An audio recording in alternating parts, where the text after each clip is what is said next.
This is the end of the road.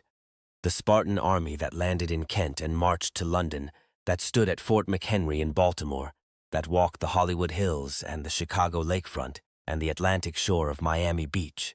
That army is now 60 miles south of Baltimore, moving toward the capital of the most powerful nation on earth. Every previous campaign in this series ended with a negotiation and a withdrawal. Every previous city sent a mayor, a governor, a foreign secretary. Washington, D.C. is different. Washington, D.C. sends the president. The Spartan general has campaigned for months across 2 continents. He has stood at the Pacific Ocean and the Atlantic Ocean. He has walked Roman roads and looked at Roman walls and asked a Chicago mayor what the Mongols did wrong. He has one campaign left, and this one, the city that every previous campaign has been building toward, the seat of the nation that has been tracking his army since Baltimore. This one is different for a reason no intelligence briefing mentioned and no military planner anticipated. Washington, D.C. was not built to look like an American city. It was built to look like ancient Greece, and the Spartan general who has spent months studying the modern world is about to walk into a city that spent 250 years studying him. The Spartan column crosses from Maryland into the District of Columbia at 5:55 a.m. moving south on the Baltimore-Washington Parkway, the same approach corridor used by every force that has ever threatened the capital. 10 Zeusan warriors. The same force that has campaigned from Baltimore to Miami to London and back. They are not the same soldiers who landed in Kent 6 months ago, in the sense that they have been changed by what they have seen. The Pacific, the Atlantic, the Roman walls, the city that never closed its hot dog stand. But they are the same army. The discipline is the same. The formation is the same. The red cloaks are the same. The Joint Chiefs of Staff are in the Pentagon across the Potomac River watching drone footage of the column entering D.C. and the chairman of the Joint Chiefs, a 4-star general who has commanded forces in 3 wars on 3 continents, says to the room, "I have watched this army for 6 months. I have read every after-action report from Baltimore, Los Angeles, London, Chicago, and Miami. I know what they do, how they move, what they want, and how every previous engagement ended." He pauses. He says, "I still don't know how to stop them if they decide not to stop themselves." The room is quiet. Then he says, "Fortunately, based on the pattern, they will stop themselves." The question is what they want to see first. The Spartan vanguard enters the National Mall from the northeast at 7:15 a.m. and the general stops the entire column at the capital end of the mall and stands still for 7 minutes. What he is looking at is the most concentrated display of Greek architectural influence in the Western Hemisphere. The Capitol building at his back with its columns and classical facade. The Washington Monument rising 555 feet from the center of the mall. The Lincoln Memorial at the far end. 36 Doric columns, the same architectural language as the Parthenon in Athens, the same proportions, the same logic of stone and column and pediment that his civilization invented and the rest of the world has been copying for 2,500 years. The general looks down the length of the National Mall, 1.9 miles of open ground flanked by museums and monuments, the most deliberately designed civic space in America, and says to his interpreter, "Who designed this city?" The interpreter explains Pierre Charles L'Enfant, the French engineer, the founding fathers, Thomas Jefferson's vision.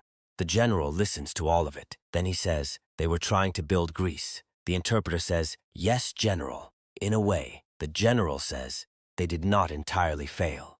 The general walks the length of the National Mall on foot. His officers walk with him. The 10-0 warriors remain in formation at the Capitol end.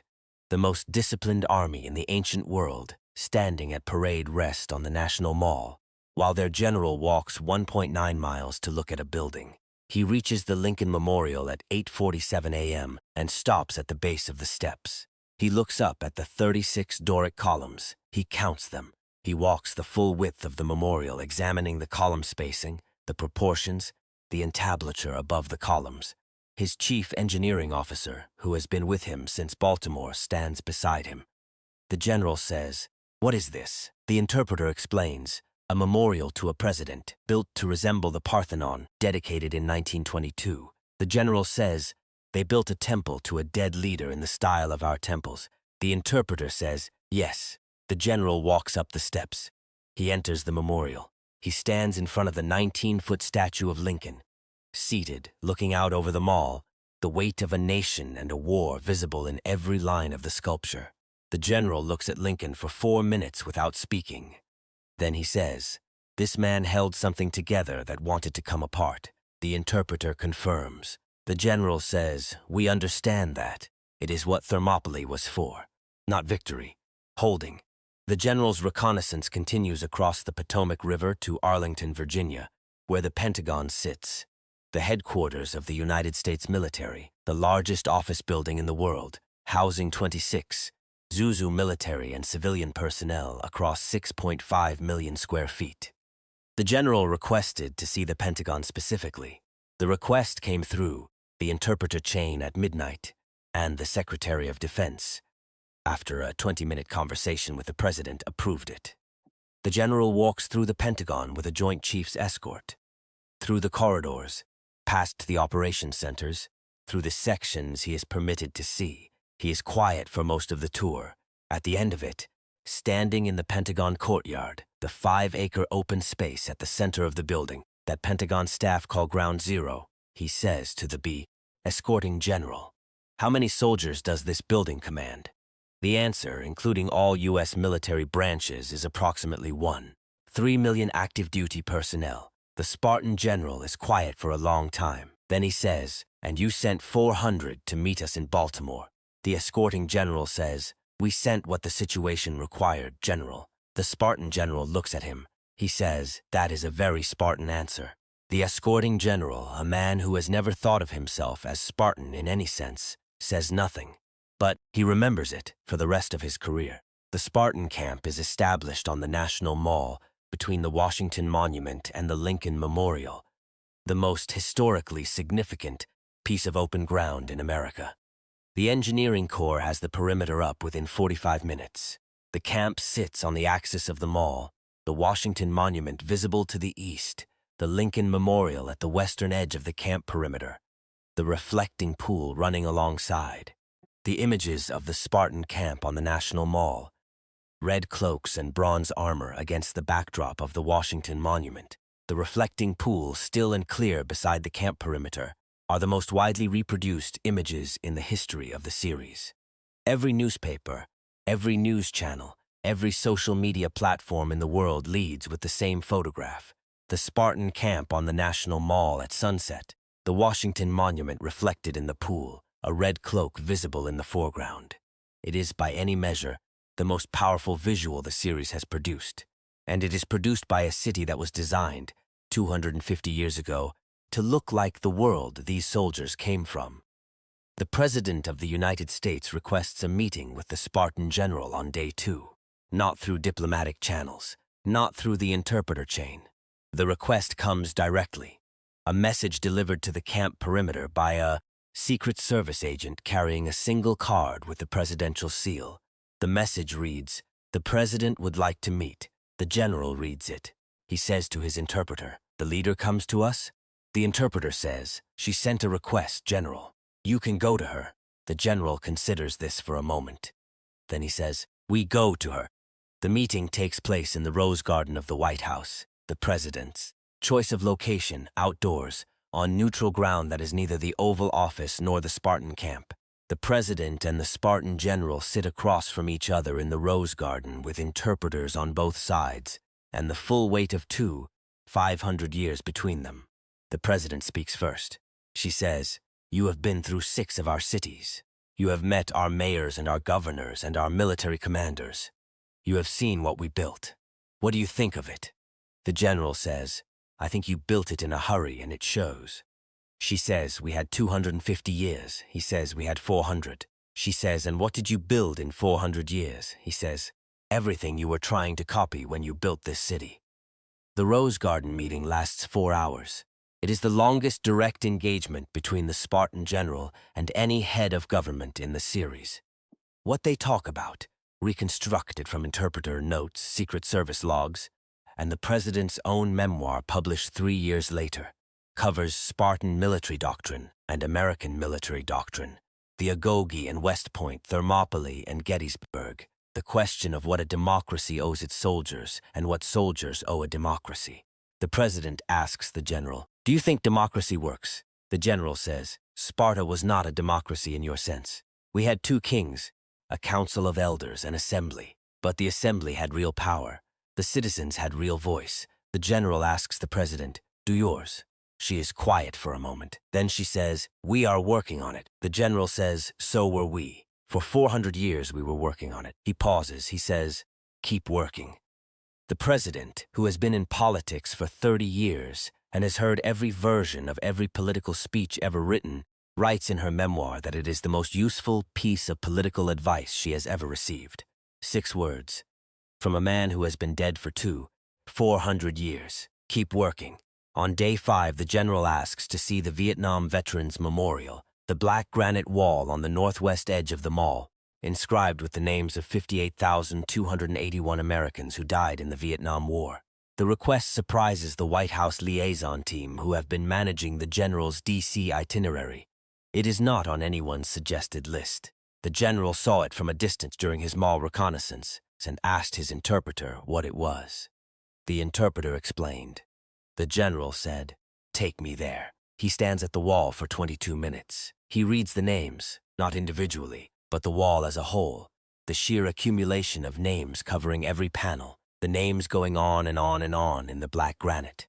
His engineering officer, who has stood beside him at Hadrian's Wall and at Housestead's Fort and at the Atlantic shore in Miami, watches him and later writes in his log, "I have seen the general stand at many walls. This is the first time the wall moved him."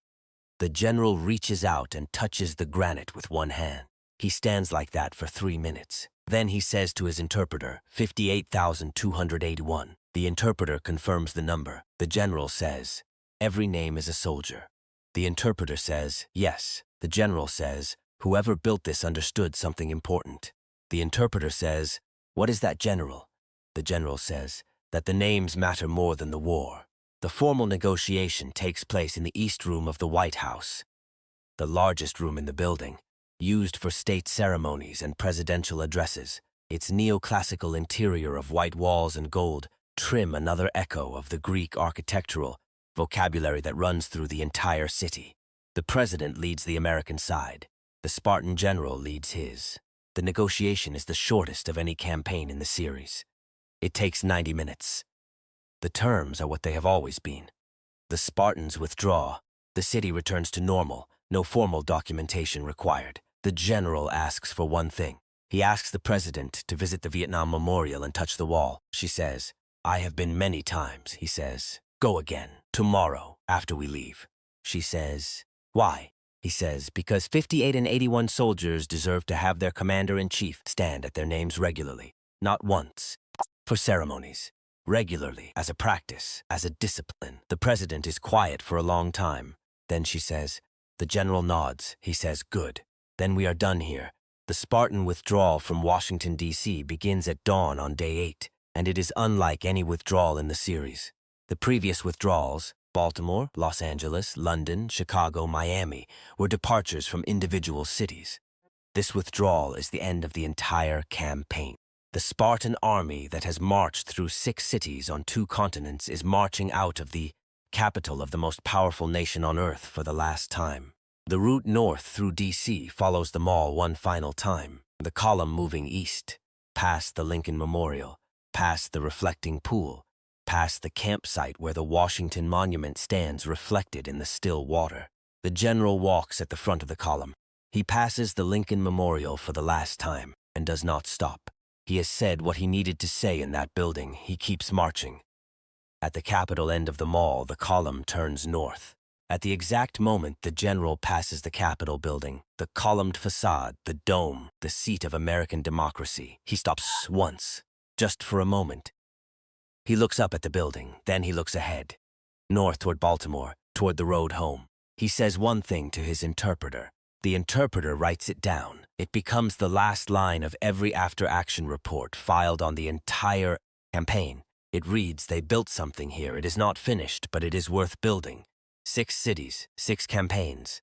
Baltimore taught the Spartans that courage can be written into an anthem and set to music." Los Angeles taught them that a civilization can be built on the pure decision to stay in a place that has no strategic reason to exist.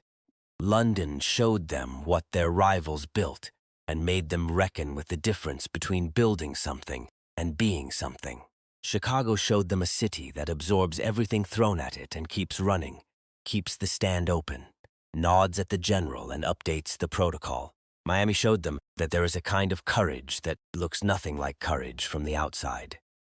The courage to build something beautiful and fragile in a place that will eventually try to destroy it. And Washington, D.C. showed them the thing that all 5 cities had been pointing toward, without any of them saying it directly.